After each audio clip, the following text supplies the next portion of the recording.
Hello guys, welcome back to my blog. আজকে ঘুম ঘুম চোখ নিয়ে সকালবেলা অনলাইন ক্লাস করতে বসেছি আমি। এরপর আজকে দিনটা বেশ ভালোই ছিল, ওয়েদারটা বাইরের, মুখে একটু ফেস প্যাক লাগিয়ে ঢং করছিলাম। আর অনেক দিন পর একটু ফসিলসের গান শুনছিলাম বসে, বেশ ভালো লাগছিল। এরপর স্নান টান করে বিকেলবেলা একটু চা বানাচ্ছিলাম। একা থাকতে থাকতে আমার নিজের জন্য আর চা বানাতেই ভাল লাগে না, তাই অনেক দিন পর যেহেতু বাড়িতে আছি, আমি আর বাবা দুজনেই একটু চা খাবো, তাই চা বানাচ্ছিলাম। চা বানানোর পর যেটা কথা, আগেকার দিনে সামার ভ্যাকেশনগুলো মা নতুন নতুন ক্লাসেস লাগিয়ে দিত, এখন সামার ভ্যাকেশনের ছুটিতে কলেজের অনলাইন ক্লাস হয়।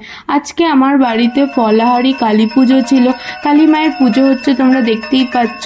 সবাই এসেছিল আমাদের বাড়িতে, সবাই আমরা একসাথে বসে প্রসাদ টসাদ খাচ্ছিলাম। অনেক দিন পর সবার সাথে দেখা হয়েছে, খুবই ভালো লাগছে। আমরা খিচুড়ি খেয়ে আজকের দিনটা এন্ড করছি। দেখা হচ্ছে